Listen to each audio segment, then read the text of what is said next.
संविदा साथियों, नमस्कार। मैं कमलेश्वर सिंह फिर आपके सामने उपस्थित हो गया हूँ, लेकिन आज थोड़ी सी आपसे शिकायत है। फिलहाल मैं जबलपुर स्टेशन के बाहर हूँ। मैं जनशताब्दी पकड़ने आया था, लेकिन स्टेशन पहुंचा तो मुझे एक बात बहुत बुरी तरह से अंदर से झकझोर गई। वो बात क्या है, फिलहाल आप ये क्लिप देखिए। तो अब हमारा सिर्फ ये सोचना है और आप लोगों का विचार दीजिए कि क्या 15 दिन बाद से अनिश्चितकालीन हड़ताल करनी चाहिए। 2 अक्टूबर महात्मा गांधी की जयंती ठीक रहेगी क्या? साथियों, आपने ये क्लिप देखा। अब आप बताइए, यदि मैं लड़ रहा हूं तो किसके लिए लड़ रहा हूं?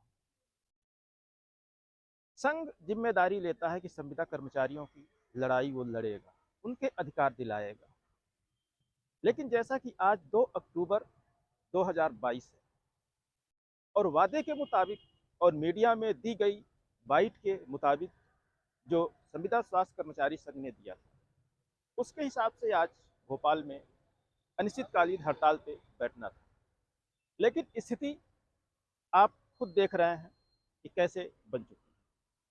साथियों, जो बात झकझोर गई मुझे वो ये रही कि मैं संविदा कर्मचारियों के लिए लड़ रहा हूं और संविदा कर्मचारी अपने संघ पे भरोसा करके बैठे हैं और उनके कहने में ही मुझे ऐसा लग रहा है कि पूरी तरह चल भी रहे हैं। क्योंकि मैंने एक वीडियो 1 तारीख को अपलोड किया था, 1 अक्टूबर को, यानी कल की डेट में। आप लोगों ने उसको कितना देखा मुझे नहीं जानकारी, लेकिन उसमें जो संदेश हमने दिया था कि आप अपने जिलाध्यक्ष, प्रदेश अध्यक्ष, प्रदेश कार्यकारिणी, जो भी कमेटी होगी उससे आप लोग बात करिएगा, उसके बाद हमें आप कमेंट्स करिएगा। तो ऐसा कोई भी कमेंट्स नहीं आया जिससे हमें लगा हो कि आप लोग अपने संविदा प्रदेश कार्यकारिणी संघ से किसी से भी बात की या जिला के किसी भी संगठन के अध्यक्ष, उपाध्यक्ष या अन्य पदाधिकारी से बात की। समस्या ये नहीं कि मैं क्या कर रहा हूं, समस्या ये है कि आप क्या कर रहे हैं। जब आप अपने लिए, अपने ही संघ के लोगों से बात नहीं कर सकते हैं, तो आपके साथ मेरी लड़ाई कितनी सफल होगी, आप खुद सोचिए। साथियों, ये शिकायत नहीं, ये एक सुझाव है। आप इसको सुझाव के तौर पर लीजिएगा। मैं अकेला लड़ रहा हूं, पहले भी मैं कहता था, आज भी मैं कह रहा हूं, क्योंकि जितनी बार आप लोगों को हमने कोई संदेश दिया है, आप लोगों ने उस पर गौर नहीं किया है। आप लोग सिर्फ अपने खाते में सैलरी के तौर पे नियमितीकरण की सैलरी चाहते हैं और 90% की सैलरी चाहते हैं, लेकिन आगे नहीं आना चाहते। हम किसी को हड़ताल करने की बात नहीं कहते। हम सिर्फ ये कहते हैं कि हमारे चैनल के साथ आप जुड़ जाइए और साथ में यदि कोई संदेश हम देते हैं तो उस पर आप एक्शन लीजिए। एक्शन लेंगे तो सफलता मिलेगी। आप तो अपने प्रदेश कार्यकारिणी, आप अपने संघ के अध्यक्ष, पदाधिकारी से ही बात करके हमें कमेंट्स नहीं कर पाए। हम क्या उम्मीद करेंगे कि कल आप हमारे साथ खड़े हो जाएंगे।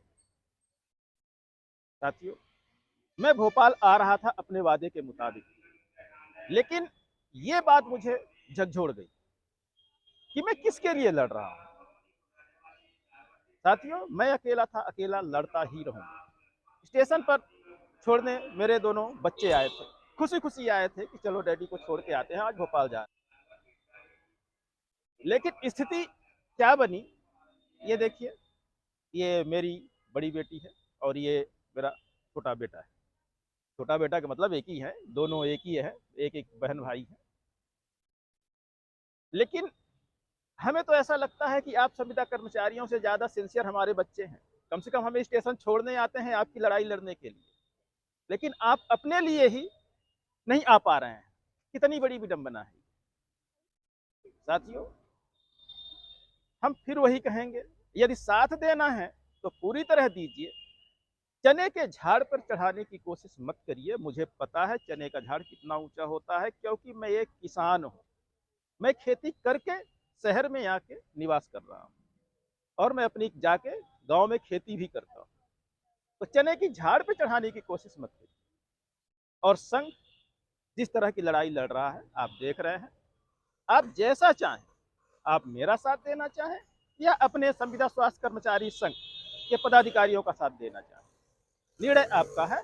बाकी मेरी लड़ाई मेरे तरीके से कोर्ट में जाके मैं आपके लिए लड़ता रहूंगा। जितना मेरे पास पैसा है वो खर्च करूंगा, लेकिन यदि पैसा पूरी तरह से खर्च हो गया तो वो भी लड़ाई शायद, क्योंकि आप लोग सहयोग तो नहीं कर पाए। मैंने पहले भी बोला था आपको सहयोग करने के लिए, लेकिन आप लोगों ने सहयोग नहीं किया। साथियों, मन बहुत व्यथित है आप लोगों के ने जिस तरह से साथ दिया है उसके कारण। संविदा स्वास्थ्य कर्मचारी ने जिस तरह से साथ दिया है 2 अक्टूबर को, उसके कारण। लेकिन चलिए ठीक है, कोई बात नहीं, एकला चलो रे का पालन हम करेंगे, क्योंकि हम साहित्यकारों को बहुत मानते हैं, दूरदर्शियों को बहुत मानते हैं, बुद्धिजीवियों को बहुत मानते हैं। उन्होंने ही हमारे मन में परिवर्तन किया है कि अन्याय के खिलाफ लड़ना है। साथियों, इन्हीं शब्दों और विचारों के साथ लेते हैं आपसे विदा।